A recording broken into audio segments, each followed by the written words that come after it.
Hello friends, welcome back to my YouTube channel nursing knowledge point में। आज हम इस वीडियो में बात करेंगे एक न्यू वैकेंसी के बारे में जो कि बिहार तकनीकी सेवा आयोग द्वारा निकाली गई है। और ये वैकेंसी जो है स्टाफ नर्स की वैकेंसी है और ये परमानेंट वैकेंसी है पूरा, यानी कि आपका संविदा आधार पे वैकेंसी नहीं है, ये पूरा गवर्नमेंट आधार पे वैकेंसी है। तो फ्रेंड, वैकेंसी का जो फुल नोटिफिकेशन आ चुका है और हम देखेंगे फुल नोटिफिकेशन का कहाँ से डाउनलोड करेंगे। उसके बाद फ्रेंड्स, आईफोन नोटिफिकेशन में क्या क्या एलिजिबिलिटी क्राइटेरिया रखा गया है और क्या क्या आपका एग्ज़ाम फीस और एग्ज़ाम सेंटर और एग्ज़ाम पैटर्न सिलेबस के बारे में जानेंगे। और कितनी वैकेंसी है, क्या एडिशनल क्वालिफिकेशन है और अदर स्टेट वाले फॉर्म भर सकते नहीं भर सकते, इन सभी पॉइंट्स पे इस वीडियो में बात करेंगे।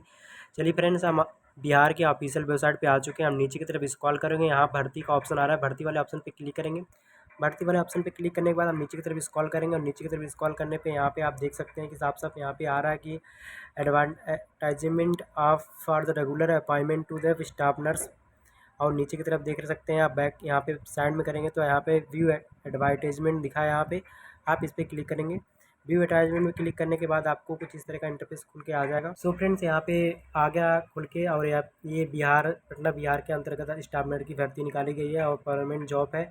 और जो इसका एप्लीकेशन फॉर्म स्टार्ट है वो 25/4 यानी कि 25 अप्रैल से स्टार्ट हो चुका है आज से, और 23 अप्रैल तक 23 मई तक भरा जाएगा ये फॉर्म। और ये फॉर्म ऑनलाइन माध्यम से भरा जाएगा आपका।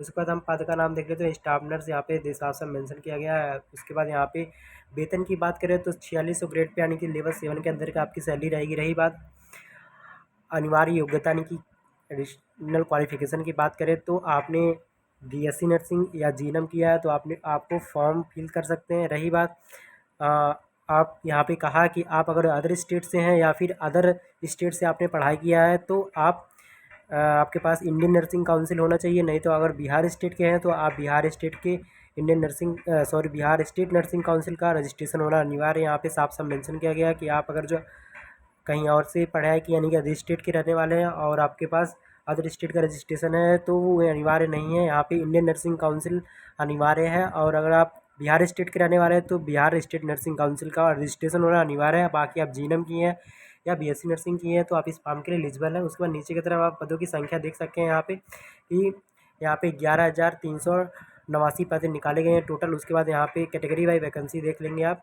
कैटेगरी वाइज वैकेंसी यहाँ पे यूआर कैटेगरी में 3134 पद रखा गया है, जो कि यहाँ पे 35% आरक्षण महिलाओं पे दिया जाएगा। यहाँ पे साफ साफ मेंशन किया गया। और 156 दिव्यांगजनों के लिए रखा गया है।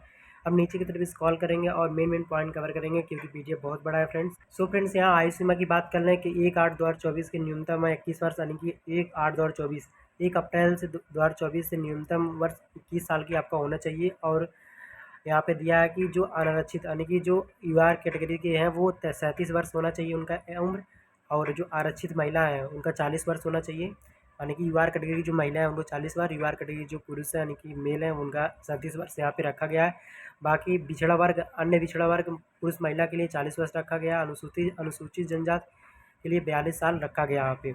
और यहाँ पे आपका गवर्नमेंट रूल के अनुसार आपको एज रिलेशंस में दिया जाएगा। उसके बाद नीचे की तरफ स्क्रॉल करेंगे फ्रेंड्स और हमें मेन पॉइंट पे बात करेंगे। सो फ्रेंड्स, यहाँ पे आरक्षण के मामले में साफ साफ मेंशन किया गया है कि जो ऑनलाइन आवेदन के इंकित कॉलम के आरक्षण का दावा नहीं कर सकते। अगर आप बिहार राज्य के हैं तभी आप आरक्षण का दावा कर सकते हैं। और यहाँ पे आरक्षण 35% महिलाओं को मिलेगी। बाकी आपकी कैटेगरी के अनुसार आपको आरक्षण दिया जाएगा। सो फ्रेंड्स, यहाँ पे साफ साफ मेंशन नीचे की तरफ दे भी दिया गया है कि जो आपका आरक्षण कोटि है, देखिए एससी का आरक्षण मिलेगा, एसटी का आरक्षण मिलेगा, अत्यंत पिछड़ा वर्ग को आरक्षण मिलेगा, बीटी यानी कि पिछड़ा वर्ग को आरक्षण मिलेगा, ईडब्ल्यूएस आर्थिक रूप से कमजोर वर्गों को लेके पिछड़ा आरक्षण मिलेगा, और पिछड़े वर्गों की महिलाओं के लिए आरक्षण वर्ग मिलेगा। बाकी यूआर कैटेगरी के लिए कोई आरक्षण वर्ग नहीं रखा गया यहाँ पे। फ्रेंड्स, यहाँ पर हम ऑनलाइन आवेदन शुल्क की बात कर लें। जो आप लोग का फॉर्म भराएगा उसका जो आवेदन शुल्क है वो सामान्य पिछड़ा वर्ग, अत्यंत पिछड़ा वर्ग और आर्थिक रूप से कमजोर वर्गों के लिए 600 रुपये फीस रखा गया है। बाकी अनुसूचित जनजाति, सूचित जनजाति बिहार राज्य के स्थायी मूल निवासी के लिए 150 रुपये फीस रखा गया है।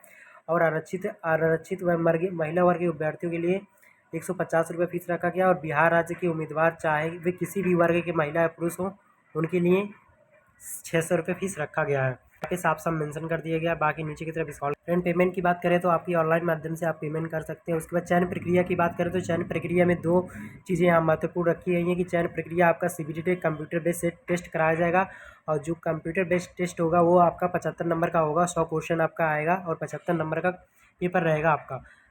और जो 25 नंबर है वो बिहार राज्य के लिए, जो बिहार राज्य में कंट्रेक्चुअल और संविदा के आधार पे या परमानेंट आधार पे स्टाफ नर्स जो बिहार राज्य की हैं और बिहार राज्य में काम कर रही हैं उनके लिए 25 अंक निर्धारित किया गया है कि वो संविदा या कॉन्ट्रेक्चुअल या फिर किसी भी परमानेंट जॉब कर रही हैं तो वो 25 नंबर इसमें 1 साल का 5 नंबर इसमें जोड़ के आपको 25 नंबर दिया जाएगा। यहाँ पे संविदा के आधार पे नंबर दिए जाएंगे, यहाँ पे लिखा हुआ है। अगर जो बिहार राज्य से हैं और बिहार राज्य में आप जॉब कर रहे हैं संविदा और अपॉइंटमेंट के आधार पे तो आप स्टाफ नर्स का यहाँ पे 25 नंबर तक आप छूट ले सकते हैं। लेकिन जितने वर्ष 1 वर्ष के लिए 5 नंबर रखा गया यहाँ पे, आप चाहे तो यहाँ पे ले सकते हैं। फिर यहाँ पे लिखा है लिखित परीक्षा आप आयोग सभी विद्यार्थियों के लिए सीबीटी टेस्ट के माध्यम से परीक्षा का आयोजन किया जाएगा। परीक्षा का पाठ्यक्रम यहाँ लिखा है परीक्षा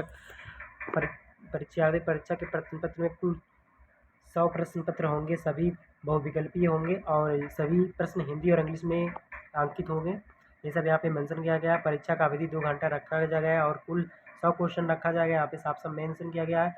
और परीक्षा का जो विभाग है जीएनएम और बीएससी नर्सिंग के आधारित क्वेश्चन पूछे जाएंगे। बाकी आपको सिलेबस क्या है इसका, हम आपको सिलेबस दिखा देंगे अभी इसका सिलेबस क्या है। इसमें नेगेटिव मार्किंग भी रखा गया है, 0.25 अंक कट जाएगा, यानी कि 1 नंबर दे होगा, यानी कि एक क्वेश्चन सही होने पे आपका आधा नंबर दिए होगा। अगर जो आपका एक क्वेश्चन गलत होगा तो 0.5 नंबर आपका काट लिया जाएगा। इस तरह से यहाँ पे मेंशन किया गया है। बाकी फ्रेंड्स यहाँ पे आप देख लेंगे कि ऑनलाइन आवेदन करने के लिए मैट्रिकुलेशन प्रमाण पत्र चाहिए। जीएनएम आपने किया है तो बीएससी नर्सिंग किया तो उसका मूल अंक प्रमाण पत्र चाहिए। बिहार नर्सिंग काउंसिल या फिर इंडियन नर्सिंग काउंसिल का रजिस्ट्रेशन चाहिए। जाति प्रमाण, निवास प्रमाण, बिहार राज्य के स्वतंत्र सेनानी प्रमाण पत्र, दिव्यांगजन कर्म अनुभव प्रमाण पत्र, ये सब चीज़ आपके पास हो तो आप इस फॉर्म को एलिजिबल के लिए भर सकते हैं। और फ्रेंड्स नीचे की तरफ स्क्रॉल करेंगे और नीचे की तरफ स्क्रॉल करने पे आपको यहाँ पे साफ साफ मेंशन किया गया है कि आपको ये एसएमएस और वेबसाइट के माध्यम से एडमिट कार्ड मिल जाएगा आपको देखने के लिए। उसके बाद फ्रेंड्स यहाँ पे नीचे की तरफ स्क्रॉल करेंगे और सो फ्रेंड्स इस नोटिफिकेशन में सिलेबस मेंशन नहीं किया गया। बाकी हम अलग से सिलेबस डाउनलोड करके आपको सिलेबस दिखाएंगे कि जो बिहार स्टाफ नर्स का सिलेबस है वो किस तरह का सिलेबस आता है। नेक्स्ट वीडियो में हम सिलेबस के बारे में बात करेंगे और आपको फॉर्म फिल कैसे करना है स्टेप बाय स्टेप इसके बारे में भी बात करेंगे। चलिए फ्रेंड हम इसी पे वीडियो को बंद करते हैं और फ्रेंड्स कोई भी इशू हो तो आप कमेंट बॉक्स में ज़रूर लिख सकते हैं। बाकी जो अदर स्टेट के कैंडिडेट हैं और उनके पास इंडियन नर्सिंग काउंसिल नहीं है तो चाहे तो वो इंडियन नर्सिंग काउंसिल करा सकते हैं और उसके बाद इस फॉर्म को भर सकते हैं। और जो आपको पता है कि जो यूआर कैटेगरी के लोग होते हैं वो अदर स्टेट के लोग भी होते हैं और उनको यूआर कैटेगरी में रखा जाता है। तो इस तरह से आपका फॉर्म रहा आज का और काफ़ी अच्छी वैकेंसी है। आप प्रिपरेशन करें और इस एग्ज़ाम में बैठे और अपना एग्ज़ाम में अपना सीट कवर करें। सो फ्रेंड हमारे वीडियो अच्छी लगी तो वीडियो को लाइक करें और चैनल को सब्सक्राइब करें। Thank you friends.